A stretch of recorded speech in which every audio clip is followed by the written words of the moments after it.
twice. We played there in 2021. I didn't start in 2021. It was our first game of the season there, my sophomore year.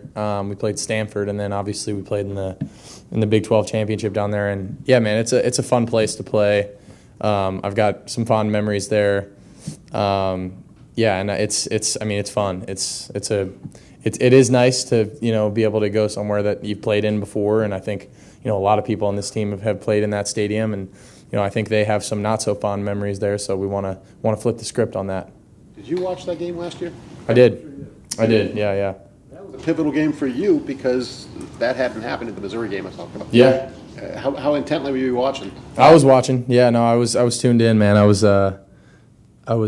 We played Missouri last year, and obviously, the Buckeyes are the Buckeyes, and I was tuned in, man. And so, yeah, I know a lot of these guys on this team, didn't feel great about how that game went. So, it's good that we're getting another chance to go down there and right some wrongs again. Far left, Noah Weisskopf, the Lantern. I've got two for you. First, we know at Ohio State what it means to not beat a team like Michigan. How does that equate to losing to Texas from your time at Kansas State? And just describe the feeling of getting another stab at Texas to beat them. Yeah, I don't think it has anything to do with that rivalry. It's not really the same. But for me personally, that was the only team I didn't beat when I was in the Big 12. So, yeah, there's definitely personally for me, a little extra motivation there because, I never got the chance to beat these guys, played them 4 years. And they're always a good team, but I don't think none of those games were unwinnable. Last year we lost in overtime, and so definitely excited to get another chance at these guys. And then what do you think is the biggest difference between your time here versus your time at Kansas State? I guess what's the biggest thing you've learned from being here? There's a lot of things I've learned, man. I feel like I've grown in a lot of different ways and matured on and off the field, and I think. And I've said this before, I think the biggest thing that I've taken away from this experience is that, I don't have to make things happen. I think something profound that Coach Kelly told me pretty early on in my career here was, don't make things happen, just let it happen. Just let the game come to you, be a game manager, take care of the football, make good decisions, and keep us on track. And, when I do that, the completion percentage goes up. Efficiency goes up, a lot of things like that. And I just feel like having more of that emphasis on, taking completions, taking checkdowns, staying on schedule, not forcing things to work, but, making positive yards on a play, because sometimes that's all you need to get is just get back to the line of scrimmage, and just making things work. I think that's probably the biggest way I've grown this year. Cameron T. Robinson, the Athletic. Well, kind of off that, you've talked a couple times this year about the game's never going to be perfect, but it's the playoffs. And sometimes people have a tendency to press and want to be perfect. How do you juggle that with also knowing that, like you said, you don't have to be superhuman, you don't have to be perfect for this team to move the ball and continue to be successful? Yeah, I think those two go hand in hand a little bit. I think you don't want to press, you don't want to press to make any wild plays or anything like that because it's the playoffs. And I think your mindset can't change, from the regular season or either of the two first playoff games that we played. I think we did a really good job of hitting our shots and taking the game as it came, and not forcing any shots. There maybe were some plays where we had even more shots down the field called and had to check it down. Like there's just, you got to take the game as it comes. You can't force things to happen, and in the playoffs, things can come down to one play, and obviously we want to leave no doubt and make sure that it's not like that. But we know that we're playing a really good team in Texas, and we just got to keep playing free, playing with an edge, and doing what we've been doing. And I think we're playing really good football right now, but we just got to keep ramping up and keep getting better and better. And Luke was talking about you as a leader, kind of the intensity you bring, just everything you bring to this group. But it just seems like that's you, like that's kind of your personality, your outgoing personality. Just kind of putting in words what this year's been like, how much fun it's been for you, knowing kind of everything that went on in your career and how you got here.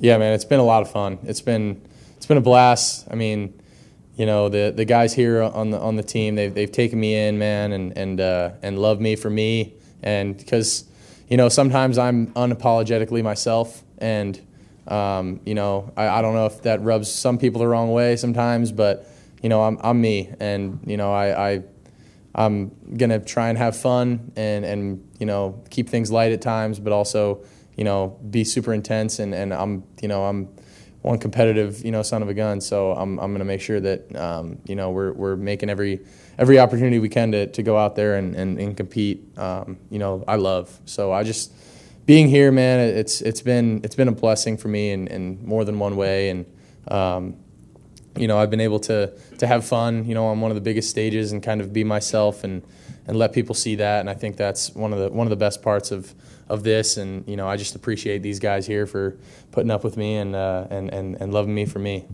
Over here to the right, Kellyanne Stitz. Will, WSYX. you made the transition in last year look seamless, but I'm sure it was a lot coming in, learning a new playbook, learning a new city, just acclimating in general.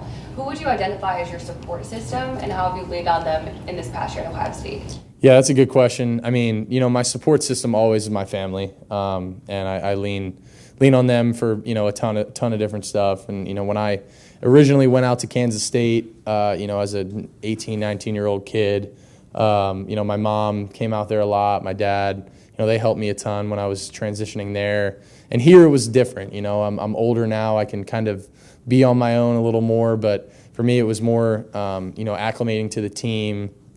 You know, a new environment. It felt more like a professional kind of move. And you know, I think, you know, my family did an unbelievable job of, you know, helping me, and you know, obviously it helps that I'm a little closer to home now. I'm only 6.5 hours, I think is a drive from here to Downingtown. You know, it was about 18, 19 when I was at K-State, so I never made that drive. But you know, it's been great. You know, my family was awesome, and then also those other transfer guys I came in with helped a ton. You know, with me being able to come in with, really it was Seth and Q and Will Kazmarek, and then you know, Caleb and Julian came in a little later, but you know, that was a couple weeks after I had gotten here. You know, but we all kind of leaned on each other because we were all kind of going through something similar. You know, we'd all played a lot of football, but you know, had to acclimate to a new team and to a new culture, and you know, I think we had a lot of fun with it, and you know, I think we're just all thankful to be here and be Buckeyes. Nicole Shear and WBNS. Well, I feel like this season, you know, there's been a big theme of redemption and revenge for you, whether it's against Oregon or, you know, making that statement against Penn State. Now you have a chance to do it against Texas. How does that just fire you up, and like, is that kind of a difference maker for you out there? Yeah, I think, you know, I try to find motivation in a lot of different things, and you know, I've always kind of looked at myself as somewhat of an underdog, you know, and you know, I wasn't super highly recruited. You know, nobody really expected me to play early at K-State, and I kind of got thrown in, and you know, I kind of like to take on that, you know, underdog mentality a little bit and that chip on my shoulder, and you know, I think that does help myself and give myself a little edge, a little more extra motivation at times. But you know, it also has to come from within, and it can't be, you know, you making up a story to get you pumped up every single week. You know, you obviously have to strive and want to be the best. But you know, it's just so happened that there's been some, you know, some games this year that have been a little personal to me, and you know, that have hit home. But you know, we got 2 more games left, and you know, this one coming up is the biggest game that, you know, we're going to play this year, because it's the next one,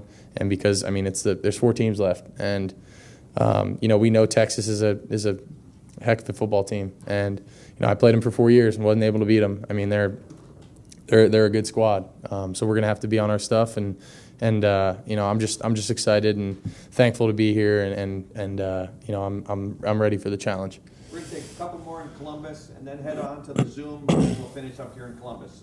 Austin Moore, the podcast. Well, as you've got into the Texas film in the last couple of days, how much of it is like, oh, I've seen a lot of this before from the previous preparation? How much of it looks different to you? Yeah, I've actually, you know, I went back and watched our game from last year. You know, I think there's some different personnel in there, some new players, but you know, a lot of the same stuff. And you know, I feel like they, you know, defensively are, you know, they kind of do what they do, and they're pretty darn good at it. You know, they got some dudes in the back. You know, Barron's a really good player. You know, they got that freshman up front who's really good. I think number 95 is playing really good football right now. So they got a stout front, not necessarily as big as those two dudes were last year, but they got some dudes, man. So schematically, yeah, they're doing some of the same stuff, but everybody changes year in and year out. So got to continue to grind on them and make sure that we know them inside and out. Ryan and Chip had mentioned that in some of the game planning meetings that you've had more voice in that. Is your experience with the Texas defense and looking at them 4 times, do you think that, I guess how much more will you suggest some things or maybe not suggest some things this week? I don't know. Yeah, I think I wouldn't say it's any more different or any different really than a normal week. Obviously I do have a little more, experience with these guys and maybe, have some more stronger feelings on, hey, I like this or I don't like this. I don't know. We really haven't, came across that too much. It's felt like kind of a normal week.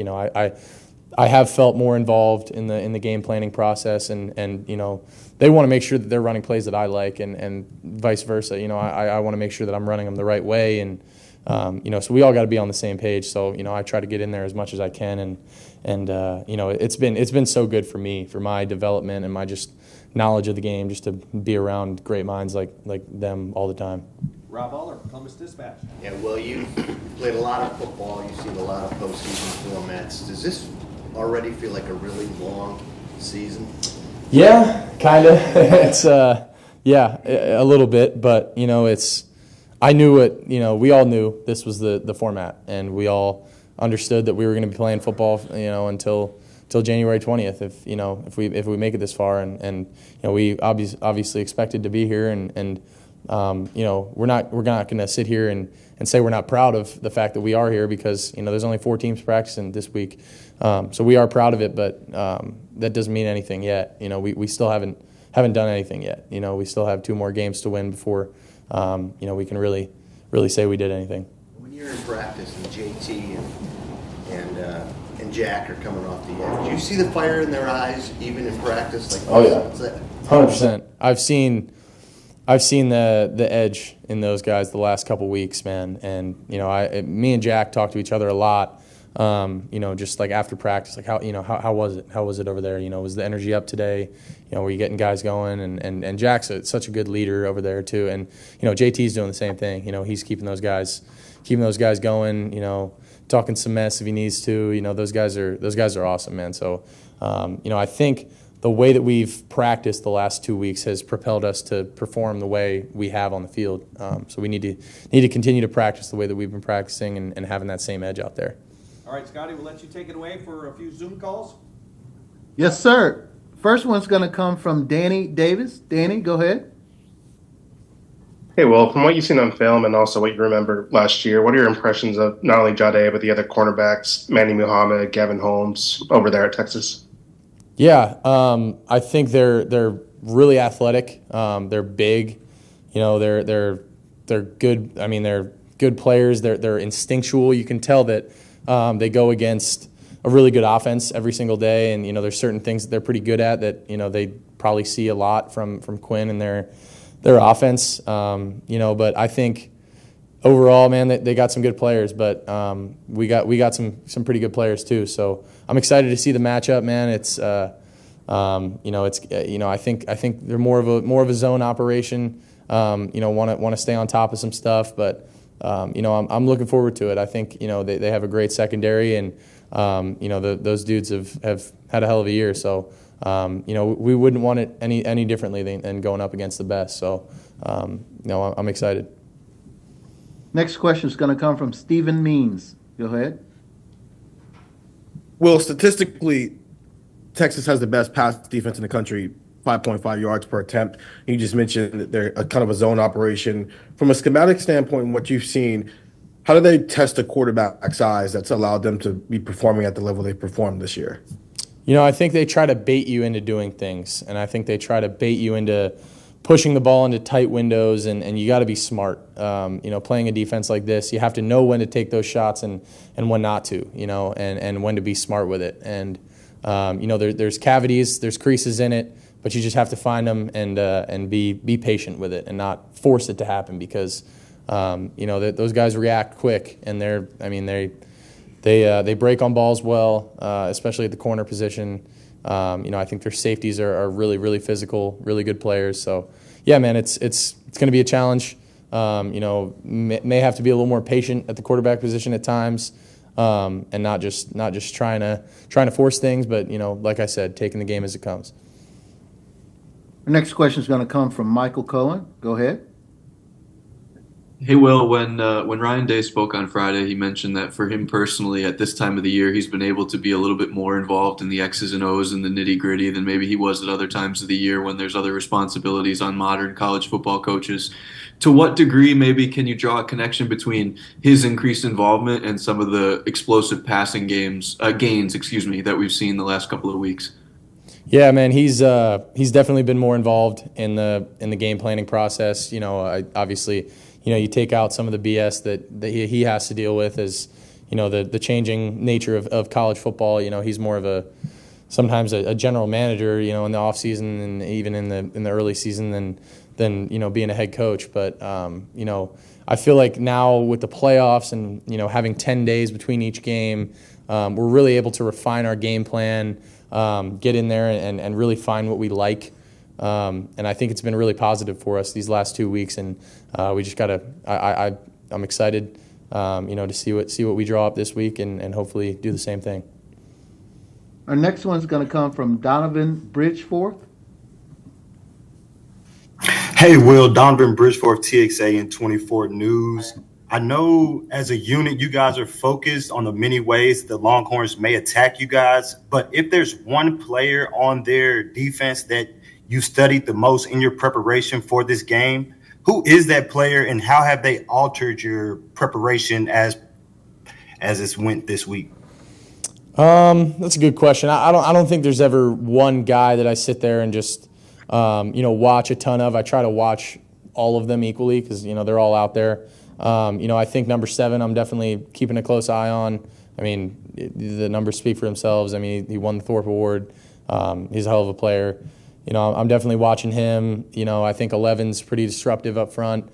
I think number 0 is a dynamic player and a super, super good athlete. So I wouldn't say there's one guy in particular just because they have a ton of dudes at every level. But definitely going to try and find some interesting ways to attack them. And they're good players, man. So it's going to be a challenge, and I'm looking forward to it. 2 final ones on Zoom. The first is going to come from Andy Anders. Go ahead. Sorry. Just the counter plays have really opened up this running game, it feels like, in some ways. Just from your vantage point, what is working on counter, and what about the offensive line, the running backs you guys have, allows that play to be successful? Yeah, they're doing a really good job on that play right now. And, I think it was, in the last 2 games, it was just something that, we felt like we could attack them with. And, we'll see what it's going to be this week. It's different from week to week. But, I think those guys did a really good job on their double teams, getting some movement up front. And then the guards did a really good job, kicking and reaming those D ends, and our tight ends are blocking their butts off right now. So, I think that, that was a good play for us the last 2 weeks. And, we'll see what Texas presents to us, and what kind of schemes we're going to attack them with. But it's been a positive scheme, and anytime we can get those guys downhill and rocking off the ball, that's good. Final question is going to come from Dan Hope. Go ahead. Hey, Will, you mentioned seeing yourself as an underdog. Quinn was the number 1 overall recruit in the country. Is that something that you use as motivation when you're going head to head with him? No, man, I'm not worried about that. We're on 2 different teams. We're on the 2 of the best teams in the country. This isn't an individual battle, man. This is a team battle. I'm not putting myself up against anyone. I'm putting me and my guys up against him and his guys. This is a team sport. So I'm not worried about that at all. Actually, we got one last question from Kurt Bowles. Kurt. Yeah, Will, I was curious on your decision to go to Ohio State, why you picked the Buckeyes. Did you have like a top 3 you were considering, and did you get any crazy offers? I think it's pretty clear why I chose the Buckeyes. Standing here today in front of you, this is why I wanted to come here, man. I was, when I was in the transfer portal process, there were a ton of schools reaching out to me, and really when it came down to it, it was pretty much coming here or going to the draft last year. Miami, USC were some other schools, but it was either I'm going to be a Buckeye or I'm going to the draft, and I just felt like I couldn't pass up the opportunity to come here and be a Buckeye and get a chance at winning a national championship, because this is why I came here, man, and this is why we're here. So got to finish the job. That's it from Zoom. Yep, thank you. Yeah, folks, we can't keep him much longer, and we're going to have to wrap this up pretty quickly. Bill Landis, Kings of the North. Well, Ryan said the other day that he's been pleased with the consistency of your footwork, I think, especially in a lot of these downfield concepts you guys are working. How much time did you put into that between, about 3 weeks, I guess, between Michigan and Tennessee, and what's it been like to see the fruits of that so far? Yeah, I don't think it was anything different. It's just been continuing to grind on it and getting my feet moving, and that's a credit to them, being on me about that in practice and making that an emphasis for me in practice, is getting my feet moving and getting them going, because you can't develop that consistency if you don't do it in practice. So I think just them, Billy and Coach Kelly and Coach Day getting on me about that in practice. Making sure that that's an emphasis for me, is keeping my feet moving, and when I have my feet underneath me and my feet are active, good things happen. Kevin Newton, 24/7 Sports. Yeah, well, asking you to look back at the Rose Bowl for a second. What happened with the post-game stage incident? What's going through your mind when they don't let you on there? And then secondly, not asking you to look ahead and provide bulletin board material, but if given that opportunity again, do you take a different game plan as a mobile quarterback about getting up there? Yeah, man, it was strictly a weight limit thing. So I think I don't know if it was like a poorly executed fat joke or what this guy was trying to do. I don't know, I'm kidding. But I guess he said there was a weight limit and there's too many people on. Everyone's making up stories, but that's all it was. He was telling me sorry, it's not my call. And so I ended up going to the other side and jumping on. But it was a bunch of us had to sneak on. You didn't see it, but Caleb had to sneak on, and I think Lathan snuck on. So they were trying to be strict about it, but it is what it is, man. I guess they're doing their job, so I got nothing. Adam King, BNS. The last two games you guys have gotten the ball first. As a quarterback, would you rather have the ball coming out at halftime with a chance to set the tone with 30 minutes to go, or get out there and chance to get up 7-0? It's a good question. You say, you want to take the ball first until you don't score on that first drive. And then it's like, oh, well, but, you get the ball first and you go down and score, and then that makes a huge difference. There's something, I really am indifferent to it. Whatever happens, happens. I can't control the flip of a coin. But I think I do like having the ball. I think there's something, kind of fun about that, getting to go out there and set the tone on offense. But I do think that there's something cool also about getting the ball at halftime and letting your defense go out there and shut them down for 3 plays and then getting the ball back. So, you go either way, man. But I do like getting the ball first and being able to go out there and set the tone. Joey Kaufman, Columbus Dispatch. Will, you're talking about the fact you've never beaten Texas. The game last year against them seems crazy. You threw for career high passing yards. It went down to overtime and fourth down. In terms of losses, it's got to stick with you, I imagine, more than just looking at how much do you think back to that time, that particular game against Texas? Yeah, that one still sticks with me. Still pisses me off a little bit. I just felt like we had it. We had the ball on the 6-yard line, 4 downs, and couldn't punch it in there. So yeah, man, I know there's a lot of people back in Kansas that are rooting for the Buckeyes to get this one done against these guys. But yeah, man, it's a new place for me. But yeah, I guess I don't like how that one ended, and I am excited to get another chance at these guys. But they're a great team, so it'll be a good challenge. Played in the Big 12 was Texas, the team everybody wanted to knock off, I imagine. I feel like, it was Texas and OU were kind of the big dogs around the Big 12 conference, and whether it was always like that or not, that was kind of the sentiment around the conference. So they definitely were walking around being the tough guys, and they beat up on us a little bit. So I'm excited. 3 quickies. Steve Hellwagen, 24/7. Chip Kelly took a lot of abuse after the Michigan game. I thought watching the Rose Bowl, the first play to G, the underneath throw to Jeremiah for the touchdown, the pass where he's wide open for the touchdown, looked like he called an outstanding game. From your standpoint, and obviously you're going to boost him, he's your guy, but was that one of the better ones, I guess, that you've seen from him? I think so, yeah. I think it was just and I think we were all on the same page about this going into the game, is we were going to be aggressive and we wanted to start out hot, and that play that we started the game off with was actually like a work in progress all week. We weren't really sure how much we liked it, and we grinded on it the last couple days before the game and came out first play and ran it and ripped them on it. So that's just a credit to the guys and working at it and executing it when it counts. But I do think he was in his bag and he was calling that game from an aggressive mindset, and you can feel that when you're out on the field and your coordinator believes in you and is just taking shots and throwing haymakers. Like it's fun. Andrew Gillis, Cleveland.com. Well, you talk about being patient against a defense like this that likes to bait you guys Mm-hmm. is instinctual. When you say patience, do you mean on a play-to-play level, letting your routes develop, not wanting to force a throw? Do you mean on a series-by-series level, understanding that checkdowns might, be more... Yeah, I mean more on like a series level. You